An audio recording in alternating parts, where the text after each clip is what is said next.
Sí, Buenas noches, buenas noches. buenas noches. Denme un segundo. Apenas llegué a mi casa. Ujú. Sí, sí, sí. Bueno, muchísimas gracias, don Mario, por sacarlo incluso de fuera de jornada, ¿verdad? No se Ay, preocupe, yo entiendo eso. que andamos en carreras y bueno, a veces de lo mejor, lo único tiempo que es al final del día. Así que Sí, bueno. y que gracias a Dios ahora se pueden hacer las cosas así. Sí, muy cierto. Imagínese. Muy Vea, cierto. don Mario, las consultas mías van dirigidas, bueno, me imagino que Julio le habló un poco sobre lo que yo Sí, estaba. Julio no está conectado. Ahí está, Sí, Julio, ¿estás ahí? sí, ahí está. Sí, señor, acá estoy, pero estoy sin cámara. Ah, ok, ok, era para saber nada más que sí Yo estoy estaba. sin cámara también por aquello que usted venía manejando. Ok. Vea, el que necesito que salga en la camarita es usted, de todas maneras. Vea, don Mario,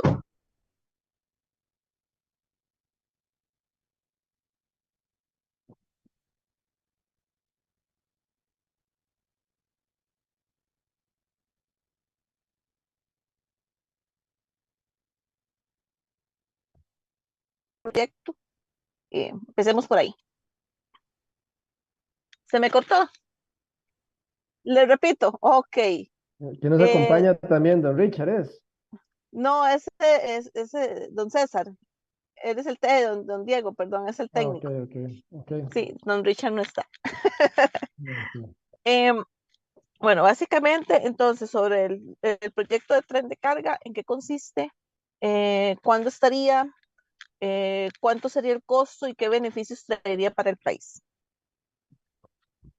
Sí, bueno, de forma muy resumida, ¿verdad? Porque este es un proyecto que desde luego, para explicarlo en detalle, pues se requiere muchísimo más tiempo y probablemente un foro más adecuado, pero muy resumidamente, y en relación con el proyecto Telca, que es un proyecto del cual hemos compartido muchísimo y hemos ya dado bastantes declaraciones al respecto, el proyecto consiste en la reactivación de un corredor ferroviario, de una red ferroviaria que conectaría lo que es la vertiente atlántica, la actual vertiente atlántica, donde siempre ha pasado el tren, con San Carlos, hasta Muelle de San Carlos, y que también tiene un ramal que baja por Río Frío de Sarapiquí, generando una conexión también bastante cercana con la GAM. Entonces, en sí, el proyecto impacta zona norte, Sarapiquí, por el lado del este del Valle Central y todo lo que es la vertiente atlántica. El proyecto implica la reconstrucción, rehabilitación, modernización de 180 kilómetros de vía férrea ya existente, que es la del Caribe fundamentalmente, y Ujú. la construcción de 80 kilómetros nuevos, que serían los que irían hasta Muelle de San Carlos. Este proyecto sería un tren eléctrico, es un tren totalmente, bueno, es un tren eléctrico, obviamente con generación hidroeléctrica, por lo tanto es un tren verde que permitiría fundamentalmente mover la carga de la zona norte y de la GAM hacia los puertos de Moín de una forma mucho más celera, nos permitiría sacar los camiones de carga en lo que son los largos recorridos de la ruta 32 o de la ruta 4, redireccionar y replantear el modelo actual del transporte de carga, que pasaría de ser un transporte unimodal por carretera, por camiones, a un transporte intermodal en el cual camiones y tren coinciden en unos puntos de encuentro e intercambio que son los patios intermodales, donde la carga pasaría de camión a tren y de tren a camión. Y bueno, este proyecto en sí es muy importante para el país como un todo, primero porque empieza lo que es la modernización de la movilidad logística, una de las áreas más deficientes que tiene el país, porque sin algo estamos muy rezagados es en la infraestructura para mover mercancías. Las Ujú. carreteras no son el ideal, eso está claramente comprobado, y aún con la ampliación de la Ruta 32, desde luego el volumen de carga que tenemos que mover sencillamente por carretera no es posible. Entonces, esto permitiría a nivel de país, a nivel de competitividad, desde luego mejorar en lo que es la movilización de mercancías, mejorar tiempo, seguridad, integridad de la carga. Esto también funciona como un catalizador para lo que es la inversión directa, extranjera y nacional. Esto por cuanto al tener mejores posibilidades de movilidad de carga, es previsible, como ya está ocurriendo, que las empresas, las zonas francas, los polos industriales van a buscar instalarse cerca de este corredor ferroviario. Esto ya está pasando. Hay dos proyectos de zonas francas para la zona de Pocosí que se han venido concretando sobre todo a partir de la reactivación de contenedores en octubre pasado Y desde luego el Telca es un proyecto mucho más voluminoso. Estamos hablando de un tren que podría mover 60, 80 contenedores en un solo viaje, a velocidades muy óptimas, entre los promedio en 70, 80 kilómetros por hora, y que permitiría obviamente cambiar todo este panorama. Por lo tanto, el proyecto contribuye a la generación de empleos. El Telca fase 1, por ejemplo, podría generar cerca de alrededor de unos 3.000, 3.500 empleos directos e indirectos en la vertiente del Caribe y en Sarapiquí. Por lo tanto, estos proyectos generan empleo, le brindan mayor competitividad, ayudan a mejorar la competitividad, generan y atraen inversión extranjera, inversión directa y desde luego, visto de esa manera, pues es un proyecto país que contribuye en estas zonas, pues en todas estas bondades, además de aportarle valor agregado a los productos, el tema el del cambio climático, por ejemplo, el transporte verde, la eliminación de emisiones de CO2. Entonces, es un proyecto muy completo que es prioridad en este caso en el instituto y cuyo horizonte temporal estaría para empezar a funcionar la fase uno para finales del 2025. Ahí estamos corriendo con los últimos detalles del proyecto para poder entrar a la etapa de inversión y una vez que podamos entrar a la etapa de inversión, pues será construir y ejecutar la obra, básicamente, que sería para el próximo año, que tendríamos previsto iniciar la construcción. ¿Cuánto se necesita para esa construcción y de dónde vienen los fondos? Sí, vamos a ver, es un poco complicado tal vez de explicar este tema porque la gente en Costa Rica está muy acostumbrada al modelo de grandes préstamos y una concesión. Es muy sencillo, es muy cuadrado. Esto no es así de cuadrado, esto es mucho más dinámico. El modelo de negocio para el Telca no es el de una concesión, sino el de una alianza estratégica corporativa, que para explicarlo en palabras sencillas, es básicamente una conjunción por medio de la cual Incofer va dentro del modelo de negocio a buscar socios estratégicos para conformar una entidad, una persona jurídica instrumental por medio de que va a ser la que va a buscar, la que va a obtener el financiamiento y gestionar y operar el proyecto directamente. Por lo tanto, los fondos, vamos a ver, en principio hay un compromiso claramente manifiesto en todo momento esta administración de parte del BESI, que es el dueño del estudio Telca. El Telca, el estudio de factibilidad, no es Incofer ni el Estado el dueño de ese estudio de factibilidad, sino el BESI, quien fue que Ujú. financió el estudio. Entonces, hay un compromiso y una voluntad manifiesta, ya patente tanto en COFER como al gobierno, de poder financiar la fase uno de este proyecto, lo cual es muy lógico, puesto que ellos financiaron el estudio y lógicamente son los Ujú. propietarios del proyecto en ese sentido.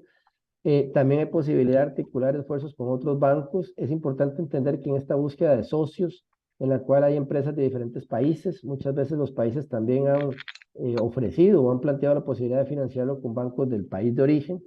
Por lo tanto, existen muchas posibilidades de financiamiento para este proyecto desde esta modalidad de APP, que sería la Alianza Estratégica Corporativa, eh, pero digamos, en principio y sin tener que ponerse muy creativo, podemos decir que los fondos perfectamente podrían provenir del BESI, que es el dueño del estudio y el principal interesado en que se desarrolle el proyecto sin perjuicio de que otras entidades bancarias puedan financiar o cofinanciar.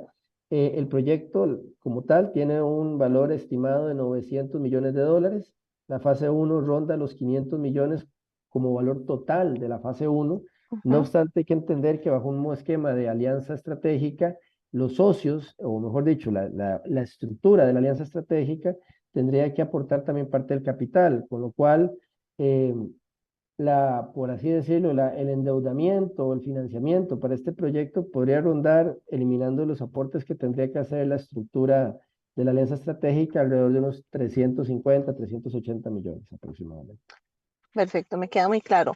Don Mario, ahora cambiándole un poco el tema y hablando sobre el tren urbano, Ujú. varias gente nos hacía la consulta al medio del por qué el tren tiene una cantidad significativamente más grande de viajes a Heredia que a Alajuela, siendo destinos que están pues relativamente cerca y que pues mueven igual cantidades de gente. Entonces, la gente nos decía a qué se debe esta diferencia en la cantidad de viajes. Claro, es importante, bueno, no, eso tiene una explicación, por supuesto, un momentito nada más. Sí, vamos a ver. Primero que todo es importante explicar que en la línea que va hacia Heredia y Alajuela, actualmente funcionan dos rutas. Hay dos rutas diferenciadas. San José Heredia, Heredia San Ujú. José, y San José Alajuela, Alajuela San José. Estas dos rutas fueron estructuradas de esta manera porque básicamente el tren urbano, el actual sistema de tren urbano, fue un tren que se fue articulando pedazo a pedazo, conforme se iban recuperando partes o tramos del derecho de vía que durante los 10 años de congelamiento no, o sea, se dieron mucha invasión, mucha Ujú, construcción, ujú. entonces hubo que ir desenterrando prácticamente las vías y lejos de cambiar o modificar rutas e integrar rutas, lo que se optó fue por tramo nuevo, ruta nueva, tramo nuevo, ruta nueva. Entonces, en esa línea, estas dos rutas que existen, es precisamente uno de los problemas operativos más claros que tenemos identificado. Esto genera que, por ejemplo, en el tren cuya ruta es San José Heredia, Heredia San José, nosotros no podemos ir a La Juela en esa ruta, porque no estaría avalado por Ah, ARECEP. Es, al final de cuentas, la estructura sumamente ah, rígida en materia regulatoria de parte de ARECEP, la que nos impide. Si yo voy a agarrar un tren de, de ruta San José Heredia, Heredia San José, y lo mando a La Juela, estaría incumpliendo la ruta avalada. Las de ok. Alajuela es igual, la ruta de La Juela tengo que hacerla completa hasta La Juela. ¿Qué es lo que pasa? Que si yo tirara, por ejemplo, entonces hay un tema de articulación o de rutas, o mejor dicho, de la coexistencia de dos rutas que no tienen sentido desde el punto de vista operativo, que sean dos rutas diferenciadas, pero que hoy día operan como tal. La solución ahí, desde luego, sería la unificación de rutas, que es algo que ya dijimos y hemos dicho que nos interesa promover para el segundo semestre del presente año, el poder unificar esas dos rutas para tener una sola ruta que obviamente vaya a lo largo de la línea. Ese es el primer punto. Y es algo que se puede haber hecho hace muchos años. Lastimosamente, nadie en las administraciones anteriores quiso impulsar eso. Entonces, es parte de las cosas que ahora vamos a impulsar. Lo segundo, que también es importante que se entienda, es que los trenes, la actual disponibilidad de trenes que tenemos, genera que si todos los trenes que van a Heredia los mandáramos a La Juela, el tiempo, la frecuencia que existe entre servicios aumentaría considerablemente. Hoy en día, Heredia tiene una frecuencia de entre 10 y 15 minutos, de las mejores frecuencias que tenemos entre los servicios. Cuando empiezan a trabajar los trenes, cada 15 minutos aproximadamente va pasando un tren. El recorrido es relativamente corto y nos permite dar esa frecuencia. Si cada tren que va a Heredia lo mandamos a La Juela, por ejemplo, en el caso de la ruta unificada, que es lo que Ujú. estamos planteando, ahí estarían aumentando los tiempos de 10, 15 minutos a 30, a 35 minutos de delay por tener que llegar hasta La Juela y devolverse. ¿Cuál es la forma de evitar esto y mantener los tiempos y aumentar los servicios hacia La Juela? Pues muy sencillo, tener más trenes. Y es precisamente en lo que estamos actualmente trabajando, como ya lo hemos manifestado recientemente y en otros momentos, Ujú. en la búsqueda agresiva de compra de nuevas unidades, porque claramente no damos abasto con las unidades que tenemos, eso somos conscientes. También es importante decir que no había ninguna hoja de ruta, ningún proyecto, ninguna iniciativa. O sea, nosotros empezamos esta administración, perdón, en un punto cero en relación con la compra de unidades. Entonces, eso es un tema que hemos venido, bueno, gestionando conforme hemos tenido la posibilidad, porque obviamente ha habido otros temas también muy importantes, pero ahorita sí estamos conscientes de la necesidad de generar de promover una adquisición de unidades lo más pronto posible. Eso es en lo que estamos trabajando, entre otras cosas. Pero sí, hoy en día la limitación es por las unidades que tenemos disponibles, por las rutas que hay que modificarlas para poder unificarlas y poder llegar hasta La Juela siempre, pero también tener más trenes para no afectar tanto el delay, el tiempo de espera, por ejemplo, en el servicio de Heredia. Entonces, esos son los principales retos que tenemos que superar, digamos, para poder generar más servicios hacia La Juela. Usted decía ahora en comisión que con respecto de la compra de trenes, ustedes tienen dificultades por el hecho del ancho de la vía, que no es cualquier tren, o sea, no pueden ir a comprar a cualquier parte. Y además el tema de la regla fiscal, que también nos tiene ahí un poco amarrados de manos. Sí, correcto. Vamos a ver, bueno, ambas cosas son ciertas. Primero, en Costa Rica existe todavía lo que se llama el ancho de vía estrecho, que significa que es el ancho de vía que existía en el siglo XIX, pero que obviamente hoy en día ha sido modernizado y hay otro tipo de ancho de vía que es el estándar o el internacional, que es el que es mayormente utilizado en los países a nivel mundial. Entonces, al tener un ancho de vía diferente, que es, digamos, mucho menos, que existen muy pocos países, por ejemplo, Japón, Vietnam, el norte de España, que todavía usan vía estrecha, pero es muy reducido, eso significa que hay menor mercado, donde podemos ir a buscar trenes. Si tuviéramos vía estándar internacional, pues habría muchísimos países y es mucho más sencillo, por lo tanto podríamos tener probablemente mejores precios. Pero hoy en día esa es la situación. El TELCA, el proyecto TELCA, el que comentábamos ahora, ese proyecto incluye el cambio de vía estrecha a vía estándar e inicia la transformación de la vía en todo el territorio nacional. La idea es que en unos años todo el país esté en vía estándar para poder tener mejor mercado a la hora de buscar repuestos, productos, incluso el tema de los trenes, ¿verdad? Como las unidades. Ujú. Entonces ese es un tema, sí. El otro, entonces sí tenemos esa dificultad, esa es una, y la otra efectivamente la regla fiscal, que aún teniendo los recursos, hoy en día, en estos momentos, básicamente no podríamos comprar más unidades. Lo absurdo e incomprensible de la regla fiscal para el INCOFER, no digo para el Estado central, pero para el INCOFER, que es una empresa pública, que no recibe transferencias directas del Estado, que no aporta ni genera deuda pública porque somos empresa autónoma, es que se nos aplica una regla fiscal que fue diseñada para el gobierno central, no fue diseñada para empresas públicas del Estado. De hecho, y si consideramos que el ICE y el INS, con la famosa historia de que están en competencia, siempre están fuera de toda regulación de este tipo, realmente el principal afectado hoy en día es Incofer. Incofer está en competencia indirecta con los otros modelos de movilidad. Eso es algo que cualquier persona entiende y razona, pero desgraciadamente a nivel legislativo eso no está comprobado. Entonces, lo que sí es cierto es que Incofer tiene proyectos, el 70-80% del presupuesto de Incofer es para inversión en proyectos de capital, de infraestructura. Y además tenemos 60 funcionarios y una necesidad importantísima de crecimiento a nivel institucional, porque con 50 funcionarios que tenemos hoy en día, 56, y aún con las 25 plazas que vamos a reforzar en Incofer en los próximos meses, que recientemente nos autorizaron la creación, estamos muy por debajo del personal que requerimos para poder funcionar de forma eficiente en todo el territorio nacional. Entonces, Incofer, desde el punto de vista de lo que aporta o no aporta la deuda pública, de la naturaleza de la institución y el estado actual en el que estamos, y del tipo de proyectos como la compra de trenes, como el TELCA, como cualquier proyecto de esos que son de decenas o de cientos de millones de dólares, lógicamente no podemos hacer absolutamente nada con una regla draconiana que nos aplica como si fuéramos un ministerio o una oficina institucional, no una empresa pública que da servicios públicos. Entonces, sí, claramente abogamos porque se nos puede excluir de la regla fiscal. Nada cambiaría con el tema de la deuda pública, por ejemplo, y el déficit actual con excluir al Incofer, y sí nos permitiría poder avanzar en estos proyectos. Existe la posibilidad de que los trenes no sean comprados directamente por Incofer, sino por otra institución, o en este caso Hacienda, o incluso mediante un modelo de estructuración financiera. O sea, hay posibilidades para poder adquirir estos trenes, pero lógicamente el tema de la deuda sí es un obstáculo constante que nos obliga a tener que pensar en estructuraciones o en modelaciones diferentes que, por ejemplo, en este caso la adquisición y proyectos directos como el TELCA, por ejemplo, no se podrían hacer si no modificamos la regla. La regla hoy en día es una camisa de fuerza para Incofer, con la cual no podemos hacer absolutamente nada a nivel de grandes proyectos si no cambia esta situación.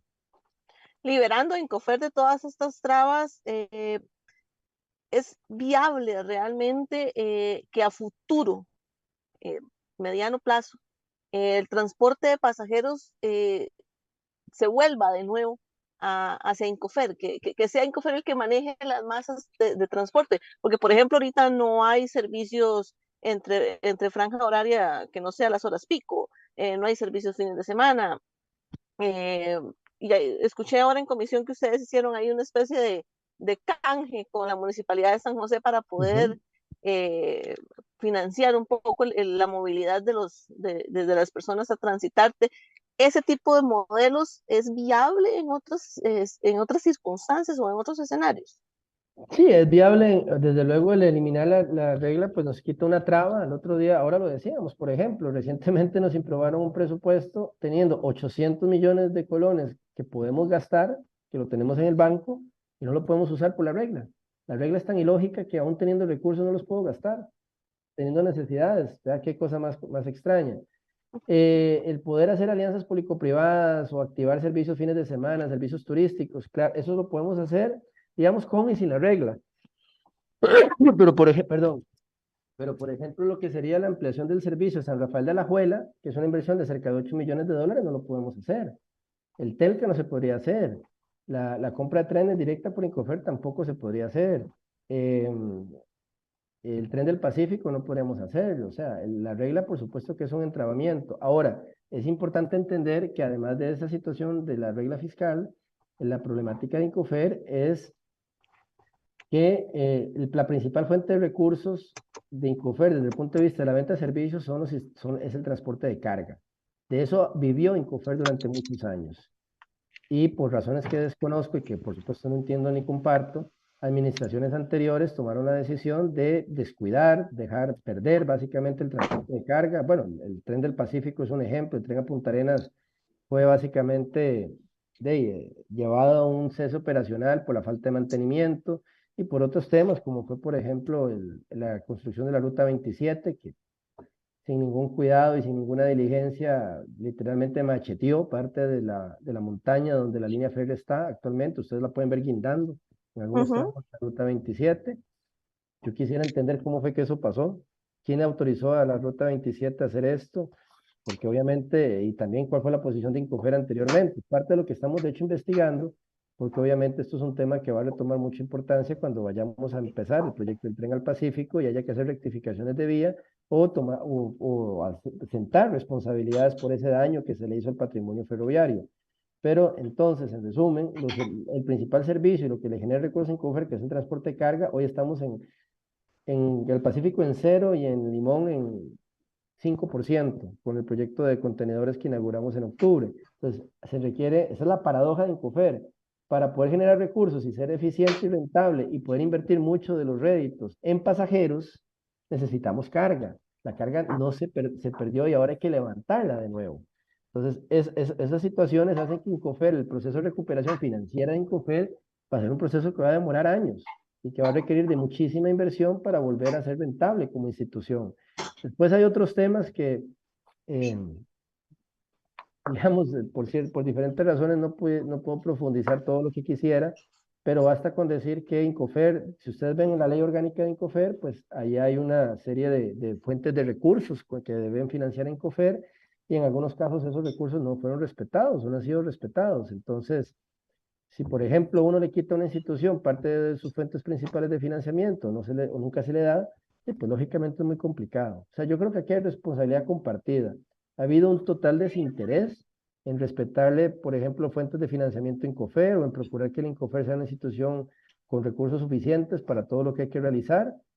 Y ha habido una dejadez también a lo interno de la institución que no ha velado por generar más recurso humano, que no se ha interesado por desarrollar sistemas de carga o cuidar los sistemas de carga. Entonces, sí, y ahora esa situación es la que estamos tratando de revertir.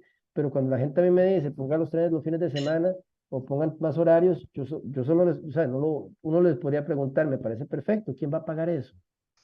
¿Quién va a pagar eso? Nosotros no tenemos recursos. La gente no sé por qué tiene la impresión de que Incofer tiene una fuente, no sé, una arca llena de dinero o que nos están subvencionando. O sea, eso no es cierto. Incofer hoy en día tiene que luchar muy arduamente para poder subsistir económicamente, porque los recursos de los pasajeros no nos genera absolutamente nada. Un tren lleno de pasajeros pierde dinero hoy en día. Entonces, o sea, es importante entender ese tema, ¿verdad? Muy diferente la situación a la que... entonces, el costo nunca va a ser equiparable. Entonces, por ejemplo, ¿qué es lo que estamos haciendo? Diciéndole a las municipalidades, a las provincias, a las cámaras empresariales, a las cámaras de turismo, alquílenos los trenes. O sea, con un costo de $1,000, se puede pagar un servicio de vuelta a cualquier lugar, a Cartago, a Heredia, a La Juela, sin ningún problema. Entonces, entendiendo que para un grupo de municipalidades que tienen 10, 8 veces más presupuesto que nosotros, para cámaras, para empresas que también tienen más recursos que nosotros, no sería tan complicado pensar en un proyecto turístico y nosotros podríamos tener servicios fines de semana.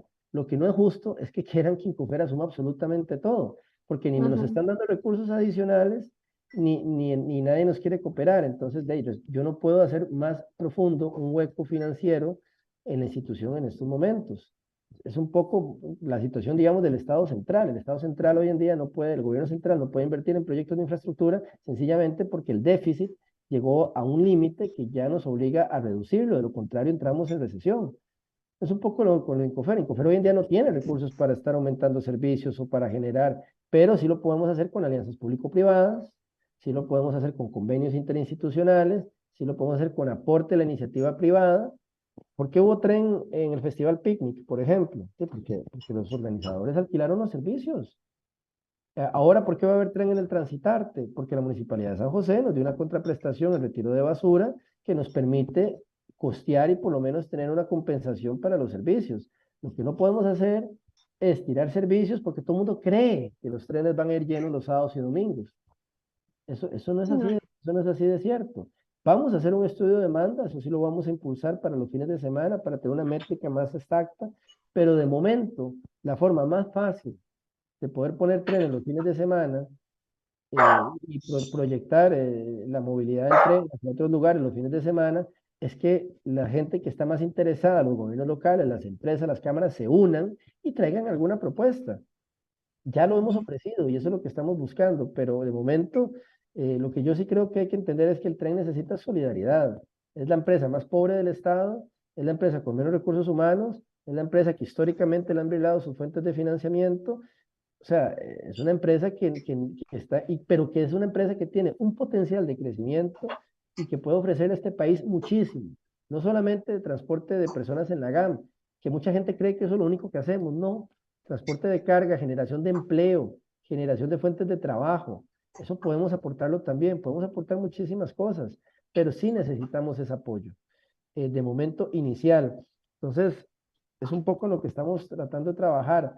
Eh, y bueno, y buscando generar otro tipo, por ejemplo, temas de titularización de flujos futuros o temas de estructuraciones financieras que permitan capitalizar en COFER hoy en día con la proyección de ganancias a futuro. Eso también se puede hacer y tenemos un proyecto que estamos trabajando con miras a promover la ampliación a San Rafael de Alajuela, de la línea de Belén a San Rafael de Alajuela.